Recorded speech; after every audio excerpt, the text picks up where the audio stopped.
Nous sommes en Genèse chapitre 6. Vous y êtes?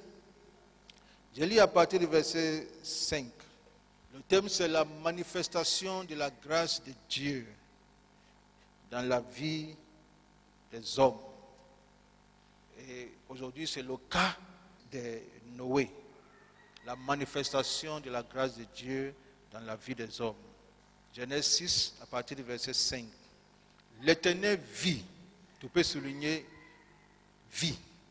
L'Éternel vit que la méchanceté des hommes était grande sur la terre et que toutes les pensées de leur cœur se portaient chaque jour uniquement vers le mal. L'Éternel se repentit d'avoir fait l'homme sur la terre et il fut affligé en son cœur. Ça c'est grave, non? Et l'Éternel dit, j'exterminerai de la face de la terre l'homme que j'ai créé. Depuis l'homme jusqu'au bétail, aux reptiles et aux oiseaux du ciel, car je me répands de les avoir faits. Lève la main et dis, aide-nous Seigneur. Le verset 8, c'est le verset qui nous concerne. Mais Noé trouva grâce aux yeux de l'Éternel. Mais Noé trouva grâce aux yeux de l'Éternel. Quand cette année 2015, tu trouves grâce aux yeux de l'Éternel. Voici la postérité de Noé. Le verset 9. Noé était un homme juste. Il faut souligner ça. Un homme juste et intègre dans son temps. Noé marcha avec Dieu. Il est un homme intègre, un homme juste. Il faut souligner ça. Et il marche avec Dieu. Noé marcha avec Dieu. Noé engendra 3 fils, Shem, Cham et Japhet. Amen. Seigneur, nous venons devant toi pour nous abreuver, Seigneur, de la source intéressable. Parle-nous, inspire-nous, motive-nous, dirige-nous, élève-nous, distingue-nous par ta parole, dans le nom puissant de Jésus. Amen. Alors, il convient de préciser que c'est la première fois que le mot grâce est mentionné dans la Bible. C'est la première fois. Quand tu étudies la Bible, il y a une loi qui s'appelle la loi de la première mention. La loi de la première mention. Tu veux chercher quelque chose dans la Bible, que ce soit prière, que ce soit grâce, que ce soit la sainteté, la sanctification, etc.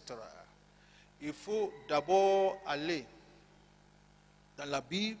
La première fois, ce mot a été mentionné. C'est ça la loi de la première mention. Et les circonstances autour du mot, c'est ce que nous allons voir. C'est pour cela que nous allons choisir Noé. Parce que la première mention du mot grâce était en connexion directe avec qui? Avec Noé. Alors quand tu vas parler de la grâce de Dieu, tu ne veux pas le sauter, n'est-ce pas? Parce que c'est la première personne, c'est la première mention. Il n'est pas la première personne à expérimenter la grâce. Avant lui, les autres ont expérimenté la grâce, même Adam. Mais Noé, c'est la première fois dans la Bible, on parle de grâce. Et ce mot est associé à Noé. Alors nous allons voir. Il y a 2 versets qui nous intéressent dans ce passage. Le verset 8 qui dit « Mais Noé trouva grâce ». Et le verset 9 qui dit Noé était un homme juste et intègre dans son temps. Il marcha avec Dieu. Alors, il marchait avec Dieu. Alors on se pose la question. On dit que Noé, trouvait grâce. Au verset 8. Le verset 9 dit, Noé était un homme juste et intègre. Et il marche avec Dieu. Voici la question que nous nous posons, qui sera notre question de réflexion. Laquelle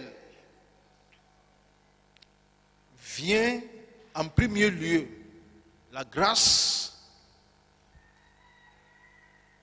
de Dieu sur la vie de Noé, ou bien la justice de Noé? Pense un peu. Noé trouva grâce. D'une part. D'autre part, Noé était juste. Il était intègre. Et il marchait avec Dieu. Est-ce que c'est parce que Noé marchait avec Dieu, alors qu'à ce moment, dans ce moment-là, il y avait la dépravation totale? Et c'est Noé seul qui marchait avec Dieu. C'est pour cela qu'il a trouvé grâce. Ou bien Noé faisait exactement ce que les autres faisaient. Et Noé n'était pas différent des autres. Mais Dieu lui a accordé la grâce. Et c'est après ça que Noé est devenu juste et intègre. Tu es de quel côté? Ok, laisse-moi expliquer bien et tu vas me dire où tu te trouves.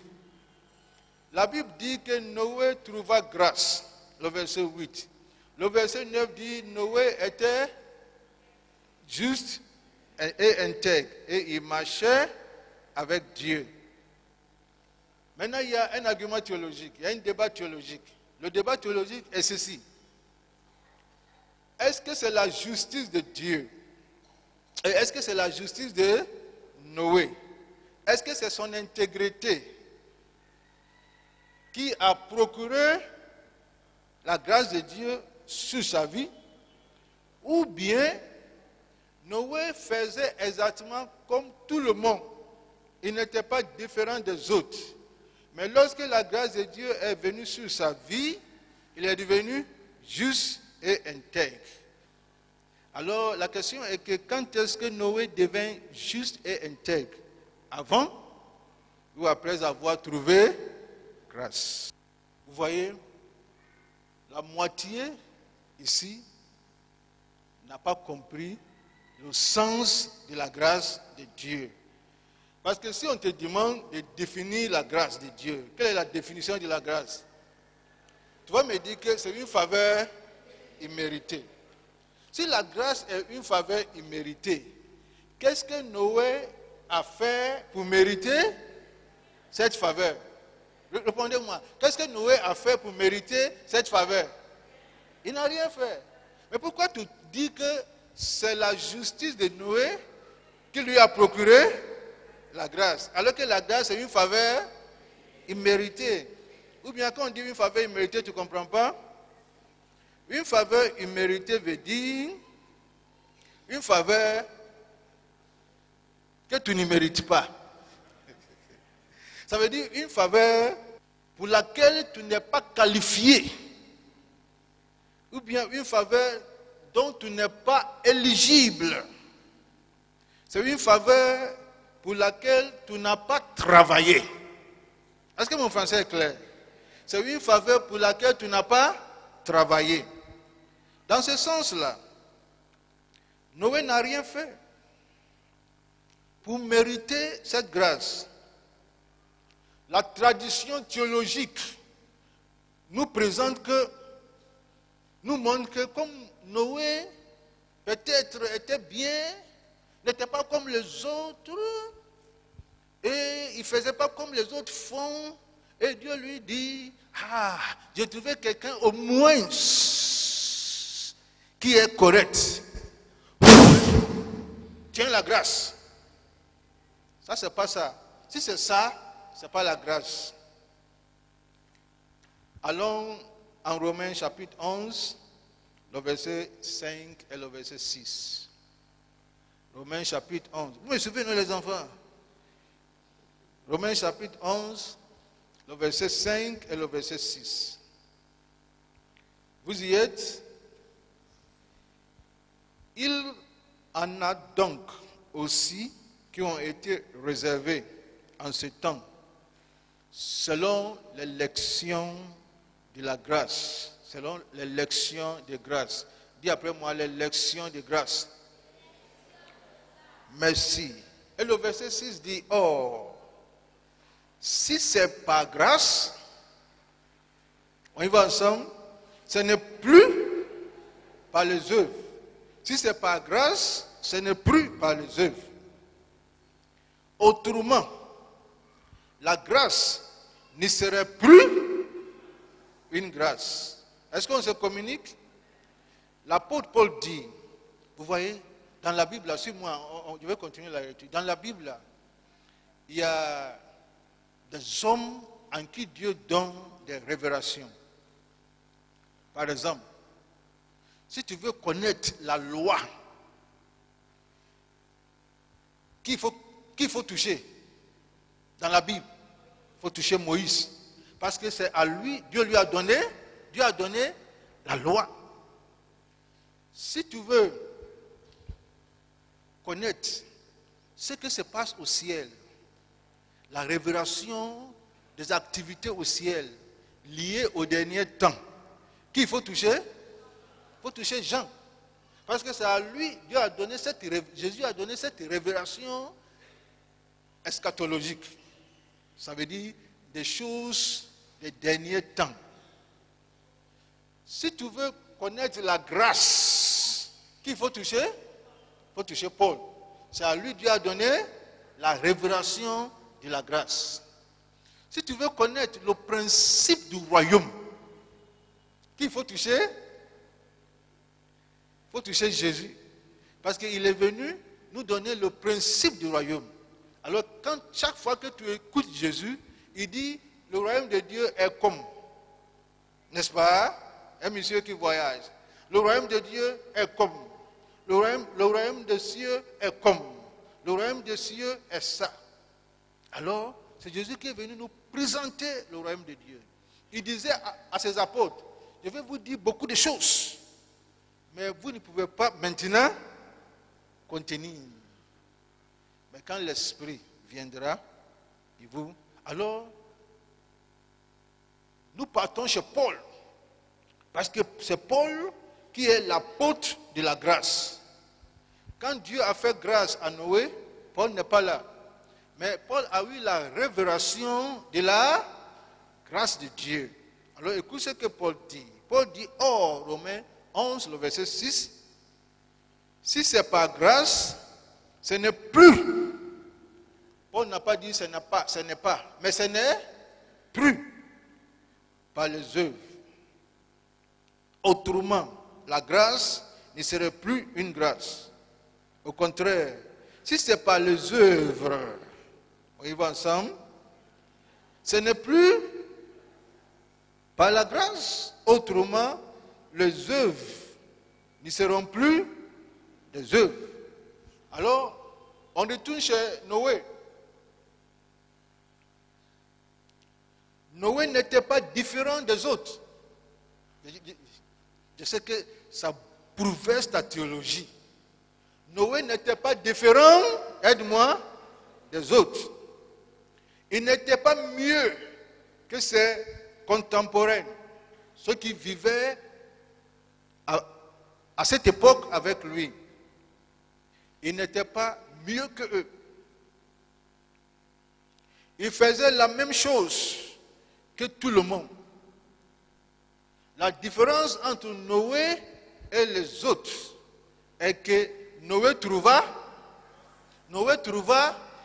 on ne donne pas grâce à quelqu'un qui n'a pas besoin de grâce. On donne grâce à quelqu'un qui ne mérite pas. si Noé trouva grâce, ça veut dire que grâce qu'il a trouvée va changer sa vie.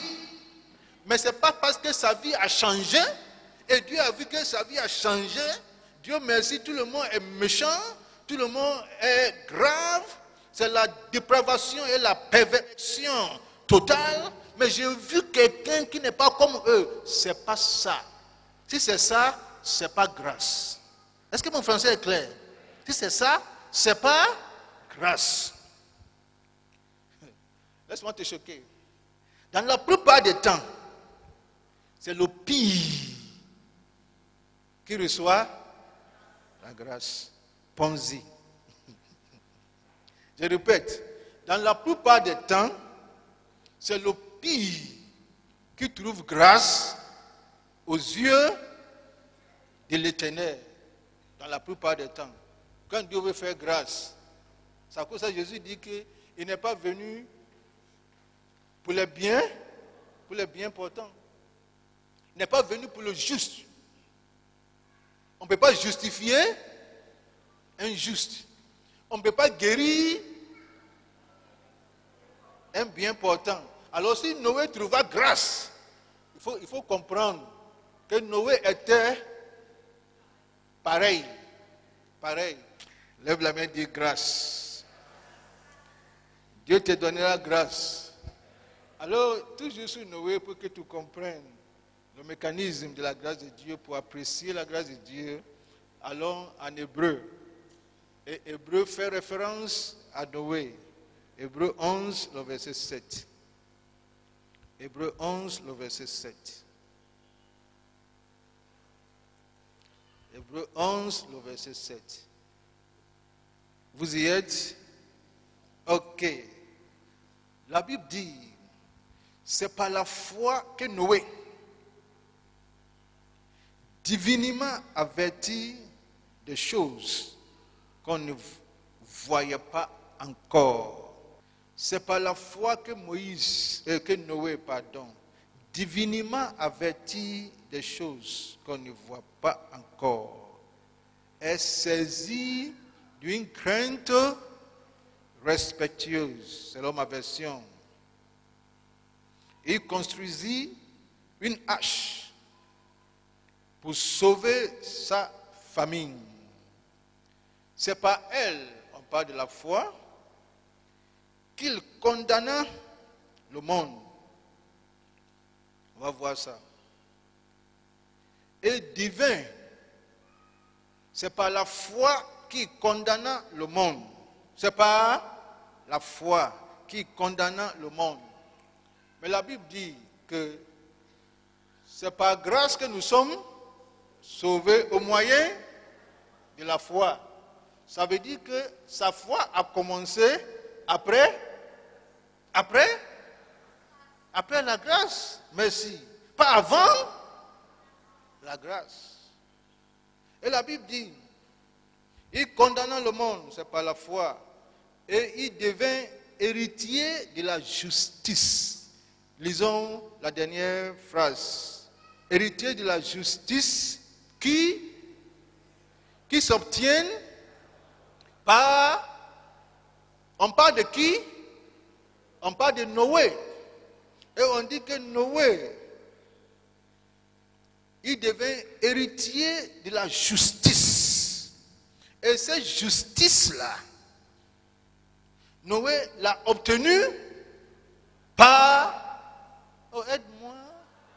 Par la foi, pas par les œuvres.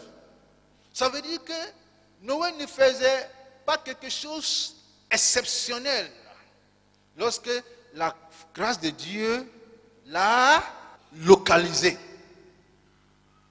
C'est après que la grâce de Dieu l'ait localisé, parce que la réponse à la grâce de Dieu, on appelle ça la foi. La grâce vient du ciel. La grâce, elle est un choix souverain et discrétionnel.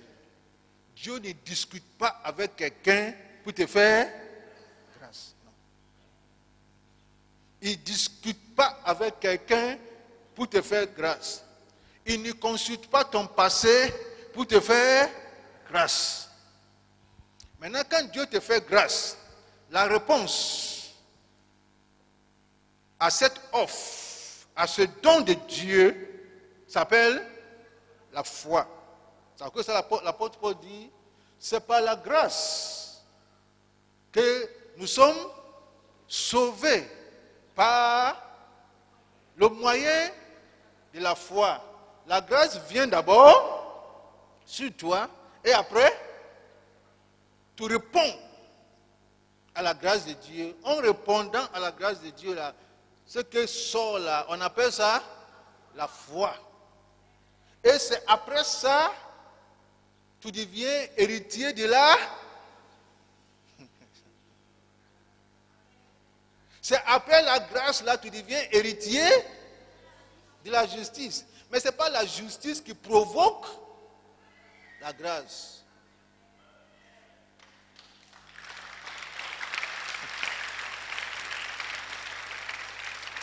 Si c'est la justice, écoutez, si c'est la justice qui provoque la grâce, Jésus n'avait pas besoin de venir sur la terre. Il n'avait pas besoin de venir. Parce que sous l'ancienne alliance là, les hommes étaient justes. Mais eux, ils étaient justes par rapport à la loi. En respectant certaines choses, tu deviens juste. Noé ne vivait pas sous l'ancienne alliance. L'ancienne alliance a commencé avec qui? Avec Moïse. Voyons où Noé habite. Ça n'a rien à voir avec la loi. Pardon. Est-ce qu'on se communique? Nous voyons que Noé a reçu la grâce de la même manière que toi aussi tu reçois la grâce. Toi-même, ta vie est témoignage que tu ne vivais pas correctement. Et Dieu dit, ah, toi-même tu es correct, toi tu ne fumes pas, tu ne bois pas, tu ne cherches pas femme. Toi tu peux être chrétien. Viens. Reçois grâce. Va continuer la vie que tu mènes. Je n'ai pas besoin de grâce de faire ce que je peux faire moi-même. Est-ce que mon français est clair? Je n'ai pas besoin de la grâce de faire ce que je peux faire moi-même. Mais Dieu t'a regardé, Dieu a vu que tu es pire parmi les pires.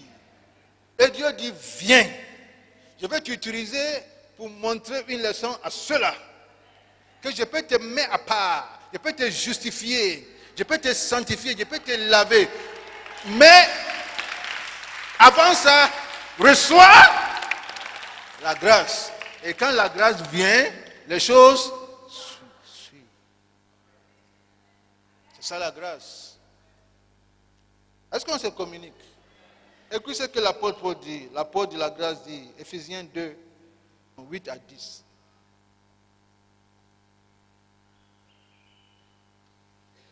Vous y êtes? Ephésiens, c'est un passage que tout le monde connaît. Et ce passage-là, chaque personne qui fait évangélisation, elle cite ça. Et parfois même, la même personne, elle ne comprend pas. La Bible dit, c'est par la grâce que vous êtes sauvés. Par le moyen de la foi. Et cela ne vient pas de vous. Cela ne vient pas de vous. On va voir ça un à un. C'est le don de Dieu.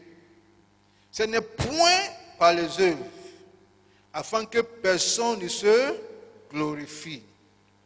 Et j'aime le verset qui suit. Car nous sommes son ouvrage, ayant été créés en qui? En Jésus-Christ. Pour des bonnes œuvres. Alors ici, là, dans ce passage-là, il y a deux œuvres. Si tu remarques, n'est-ce pas? Nous ne sommes pas sauvés par des œuvres, mais nous sommes sauvés pour les bonnes œuvres. que Dieu a préparées d'avance afin que nous les pratiquions. Alors quand on voit ce passage, il y a 5 choses, rapidement, il faut noter. La Bible dit, c'est par la grâce que vous êtes sauvés. Ça c'est le premier point. Par le moyen de la foi. Ça veut dire, c'est pas par le moyen des œuvres. Et le point numéro 2, la Bible dit, cette grâce-là ne vient pas, aide-moi, ne vient pas de vous. Et excellence, il faut noter, la grâce ne vient pas de toi.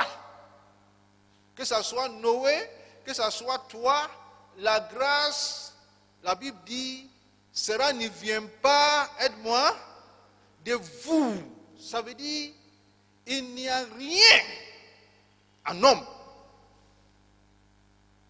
qui peut gratifier la faveur de Dieu. Est-ce que mon français est clair? Il n'y a rien en toi, ni en moi, qui peut gratifier la grâce de Dieu.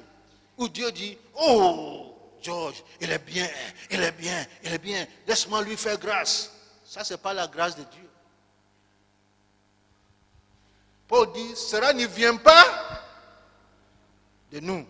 Ça, c'est le deuxième point. Troisième point, Paul dit, c'est le don, aide-moi, c'est le don de Dieu. C'est le don de Dieu. C'est un don, ce n'est pas un prêt. C'est le don de Dieu. Et ce don-là, c'est irrévocable. C'est un don irrévocable. Si on dit qu'il y a telle personne qui avait la grâce de Dieu et maintenant il n'a plus la grâce de Dieu, ça veut dire qu'il n'avait pas la grâce de Dieu. C'est un don irrévocable. La Bible dit que les dons et la vocation de Dieu sont irrévocables. Romains chapitre 11, le verset 28. 29, pardon. Et la Bible dit, comme c'est un don, Dieu donne à qui? À qui il veut. Donne à qui il veut. Il ne donne pas à qui mérite, mais il donne à qui il veut. Qui il veut. Tu sais, la raison pour laquelle, si tu es enfant de Dieu, il faut apprécier la grâce de Dieu. Il ne faut pas minimiser la grâce de Dieu. Et il ne faut pas attribuer la grâce de Dieu à ton intelligence. Quelqu'un, tu peux faire même école avec quelqu'un. On peut sortir du même ventre, même au même moment. On peut faire même école, habitant dans le même quartier. Mais aujourd'hui, si tu regardes la vie de cette personne-là et toi, parfois c'est comme le ciel et la terre. Et parfois tu ne comprends pas ce que ça veut dire. Si c'est intelligence là, c'est même école, lui aussi l'intelligence. Et parfois même à l'école là, il était plus intelligent que toi. Mais pourquoi tu es favorisé? Et parfois, si tu n'analyses pas cela sur le plan prophétique, tu vas dire, mais moi je suis intelligent. Moi je suis intelligent. Qui t'a dit que tu es intelligent? Si c'est intelligent là, il y a quelqu'un qui est plus intelligent que toi. Si c'est beauté, il y a quelqu'un qui est plus beau que toi. Si c'est l'argent, il y a quelqu'un. Si c'est connexion, tu n'es pas la personne le plus connectée au monde. Mais quand Dieu te fait grâce, il ne faut pas minimiser la grâce de Dieu. Oh, dis-moi Amen. Pas minimiser la grâce de Dieu. À toi les meilleurs fruits, disons dit que mon âme.